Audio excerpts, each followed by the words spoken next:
Hello friends, मैं हूँ पूजा और स्वागत है आपका अपने study channel online study hub में।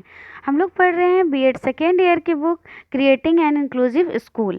उसकी हम लोग नेक्स्ट टॉपिक की ओर पढ़ेंगे। इससे पहले की टॉपिक आप प्रीवियस वीडियो में देख सकते हैं। प्रीवियस वीडियो देखने के लिए इस वीडियो को लाइक सब्सक्राइब करें, बेल आइकन दबाएं, जिससे आपको सारे वीडियो मिलते रहें। प्रीवियस वीडियो में आप देखिएगा, इससे पहले के सारे के सिलेबस मैंने कंप्लीट कराए हैं और मैं लास्ट क्लास में सिलेबस भी आपको डिस्कस की हूँ पूरी तरह से।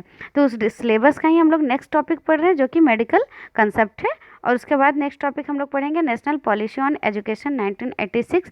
किसी किसी बुक में ये नेशनल एजुकेशन पॉलिसी भी लिखा हुआ है, तो दोनों सेम है। चलिए हम लोग चलते हैं अपने आज की टॉपिक की ओर। चिकित्सा अवधारणा यानी मेडिकल कंसेप्ट।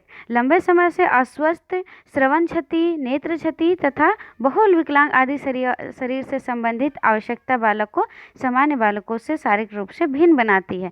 यानी कि अगर किसी बालक को बहुत लंबे समय से अगर उनको उनका अस्वस्थ हो, अगर वो उनका स्वास्थ्य अच्छा नहीं हो, यानी कि अगर उनको किसी तरह से देखने में दिक्कत हो, श्रवण क्षति यानी कि सुनने में दिक्कत हो। ऐसे मैंने पहले भी बोला है आप लोगों को कि मैं यहाँ पे कुछ कुछ ऐसे वर्ड का यूज करूँगी जो आप लोग को बीएड में स्कोर करने में हेल्प करे। ठीक है, तो आप लोग अगर बहुत आसान शब्दों में से समझना चाहते हैं तो मैं आपको ये डिस्कस कर रही हूँ। लेकिन बहुत आसान शब्दों में लिखने से आपको वो स्कोर नहीं होता है, क्योंकि हम लोग को आंसर में थोड़ा अपना इम्पैक्ट डालना होता है, अपना प्रभाव डालना होता है कि हम लोग किस तरीके से आंसर को लिखते हैं, हमारा वर्ड पावर कितना स्ट्रांग है वो देखते हैं टीचर।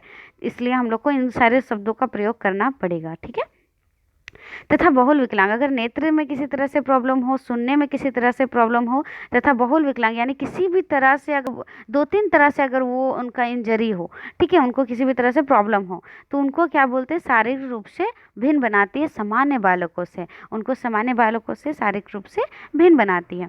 शारीरिक क्षति अथवा प्रभाव के प्रमुख कारण है। अगर शारीरिक रूप से अगर उनको कुछ क्षति है तो उसके क्या प्रमुख कारण है?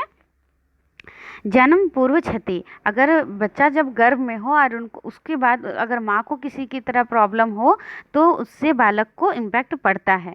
जन्म क्षति, जन्म के समय अगर किसी तरह का प्रॉब्लम हो जाता है, अगर कहीं चोट लग जाता है या फिर किसी तरह का मेंटल इंजरी हो जाता है, तो वो बालक के बाद में विकास में देखने को हम लोग को मिलता है।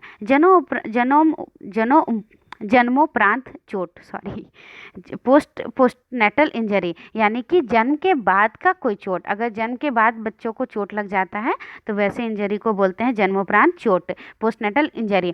यानी कि अगर बालक जैसे खेलते वक्त, दौड़ते वक्त वो गिर जाता है, ओंठ कट जाते हैं किसी के, तो जीवन भर उनको बोलने में, किसी किसी शब्द को उच्चारण करने में या बोलने में कठिनाई होती है, उनको उच्चारण दोष हो जाता है ओंठ कटने से, जो आजीवन उनका चलता रहता है। या फिर किसी को कोई कोई हकलाते हैं, किसी को शब्द का उच्चारण नहीं कर पाते, र का उच्चारण नहीं कर पाते। अनुवांशिक कारक, नेक्स्ट है अनुवांशिक कारक यानी जेनेटिक, यानी कि जैसे कि अगर हम लोग अपने पड़ोसी या अपने आसपास में ही देखते होंगे कि किसी के अगर जो वंश के लोग थे, उनके जो पूर्वज थे, अगर कोई छोटे कद के होते हैं तो ये आने वाले किसी बच्चे में देखने को मिलता है। अगर माँ बाप छोटे कद के होते हैं तो बालक भी छोटे कद के होते हैं। अगर माँ बाप का कद अच्छा होता है तो बालक का कद भी अच्छा होता है। या फिर अगर किसी तरह का शारीरिक दोष माँ बाप में पाया जाता है तो बालक में भी इन शारीरिक दोषों की संभावनाएं बढ़ जाती हैं। अगर या पीढ़ी में किसी को, पूरे वंश में किसी को अगर दिक्कत हो तो आने वाले किसी भविष्य में किसी भी बच्चे में ये इम्पैक्ट देखने को मिलता है। और ये हम लोग अपने आसपास देखते हैं, ये बहुत ज़्यादा बुक से समझने का नहीं है, ये अपने आप आपके अपने आसपास से आप ये सब चीज़ देख समझ सकते हैं। शारीरिक विकलांगता विशिष्टता के चिकित्सा अवधारणा के अंतर्गत आती है। जो जितने भी शारीरिक विकलांगता हैं यही हमारे मेडिकल कॉन्सेप्ट यानी चिकित्सा अवधारणा के अंतर्गत आती है। शारीरिक रूप से भिन्न बालक के लिए विशेष शिक्षा का आयोजन उनकी शारीरिक कमी को ध्यान में रखकर करना चाहिए। यानी जो शारीरिक रूप से भिन्न बालक हैं उनमें शिक्षा का आयोजन उनकी जो कमी है उनको समझते हुए ही हमें ऐसा आयोजन करना चाहिए। मौखिक रूप से मौखिक मौखिक संचार से भिन्न बालक प्रमुख रूप से दो प्रकार के होते हैं। प्रथम वाक क्षति युक्त बालक होते हैं, यानी कि जिनको बोलने में कठिनाई होती है, जिनके बोलने में दोष होता है, जैसे हकलाना तथा स्वर दोष। किसी हकलाते हैं, कोई पूरे शब्द को ही बोलने में ऐसे अटक के बोलते हैं, या फिर किसी का र को वो लोग ल का उच्चारण करते हैं, जैसे रोटी को लोटी, ऐसा वर्ड वो लोग यूज करते हैं।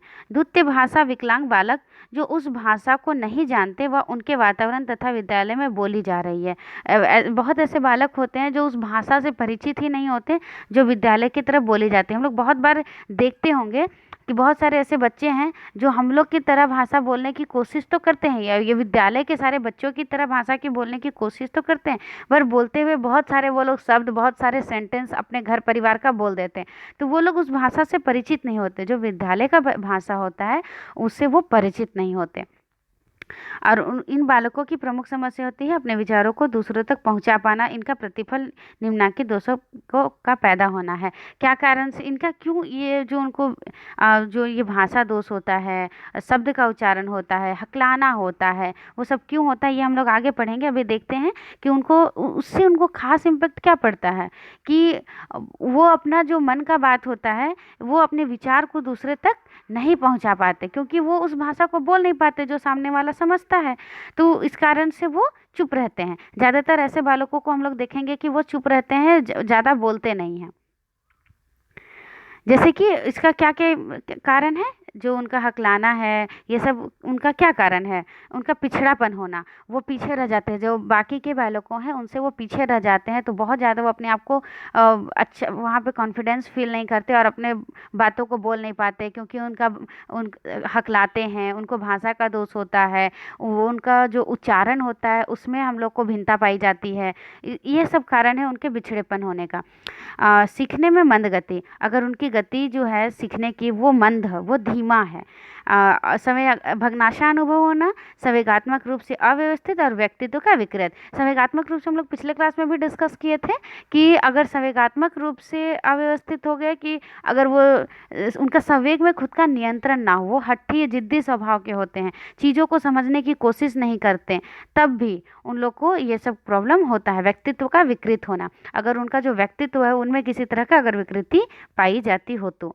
उपयुक्त कारणों से बालकों की शैक्षिक उपलब्धि नकारात्मक रहती है और उनका शैक्षिक, सामाजिक, सांस्कृतिक तथा व्यावसायिक जीवन प्रभावित होता है।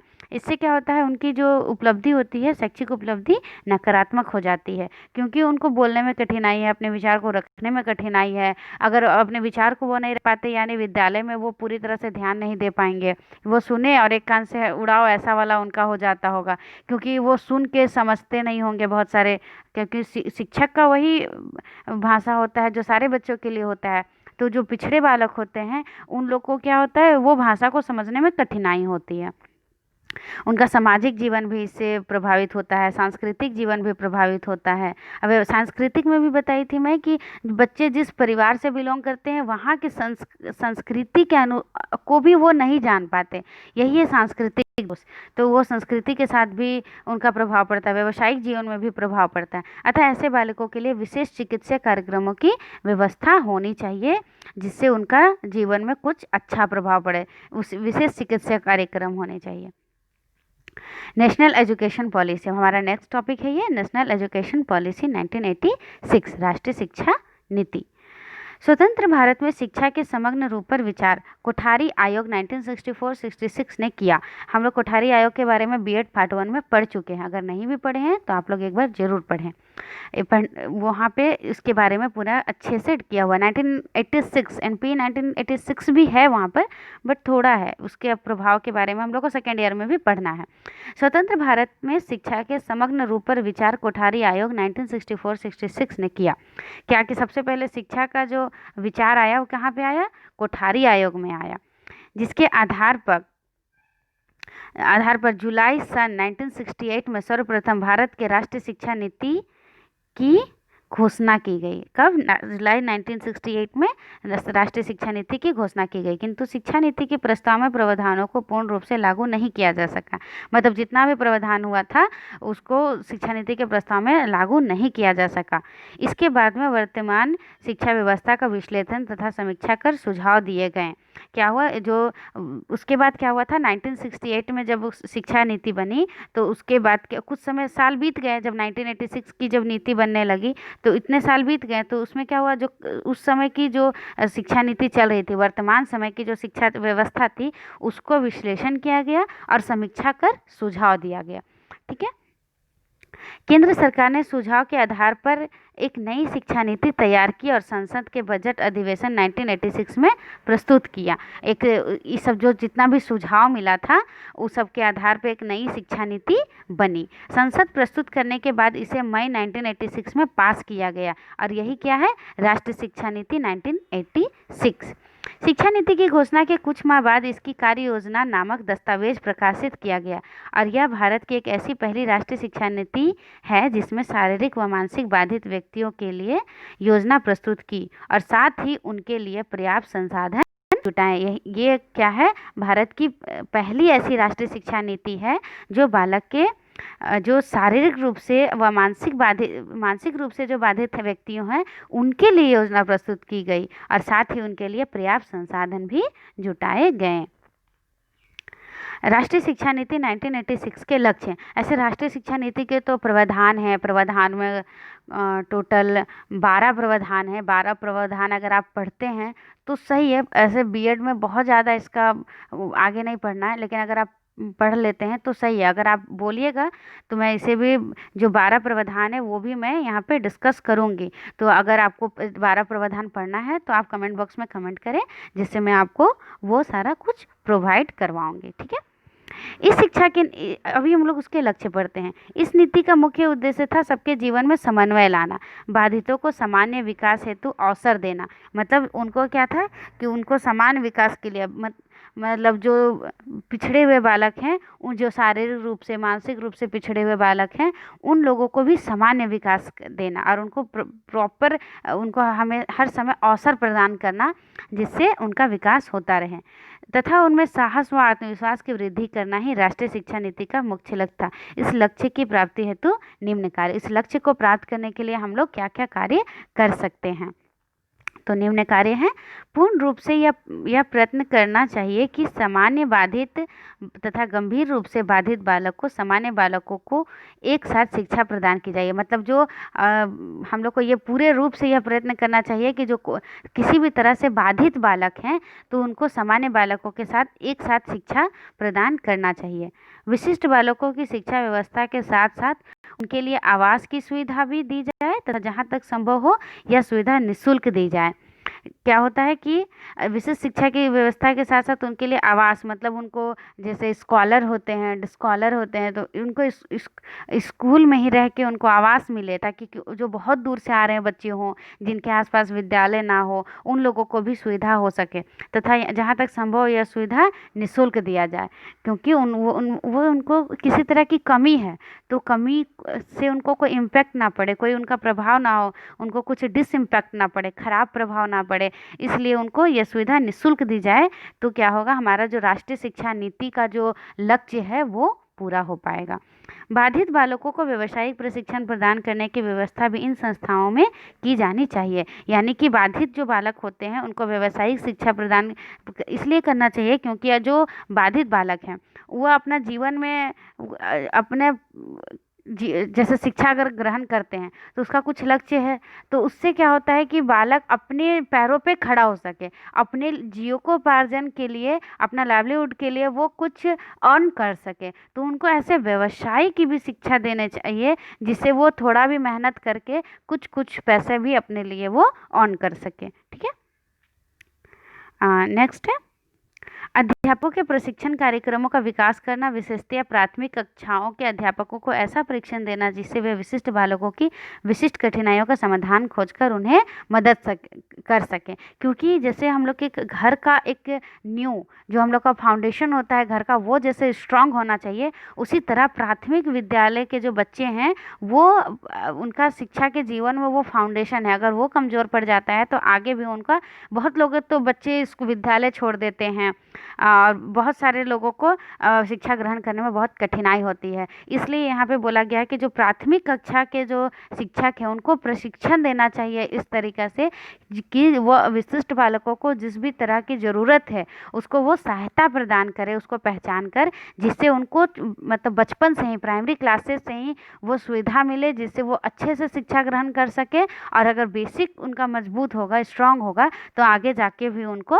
किसी तरह का कोई कठिनाई नहीं होगा, या फिर कठिनाई होगा भी तो उनका वो खुद सेल्फ डिपेंडेंट हो जाएंगे, उस चीज़ से वो खुद समाधान निकाल पाएंगे। शारीरिक रूप से बाधित बालकों की शिक्षा हेतु स्वैच्छिक प्रयास करना चाहिए। मतलब जितना भी शारीरिक रूप से बाधित बालक है उनको खुद का अपना इच्छा से हम लोग को प्रयास करना चाहिए। ठीक है, इस प्रकार हम राष्ट्रीय शिक्षा नीति 1986 में ये हमारे सारे लक्ष्य रखे गए हैं तथा लक्ष्य को पूरा करने हेतु हर संभव प्रयास सरकार द्वारा किए गए हैं। यही सब लक्ष्य राष्ट्रीय शिक्षा नीति के हैं और ये इनको पूरा करने के लिए गवर्नमेंट जो है, सरकार अपना पूरा प्रयास कर रही है। इसी का एक संशोधित पाठ है जिसको हम लोग राम मूर्ति कमेटी भी जानते हैं और उसी को हम लोग रिवाइज नेशनल एजुकेशन पॉलिसी के नाम से भी जानते हैं। इसका यहाँ बहुत ज़्यादा यूज़ तो नहीं है, बट मैं इसलिए बता रही हूँ क्योंकि ये आपको जब कंपटीशन एग्ज़ाम होगा, जो आपके टीचिंग का एग्ज़ाम होगा, जैसे कि आपका जेटेट सीटेट, उसमें ये पूछा जाता है कि रिवाइज्ड कौन सा था और रिवाइज्ड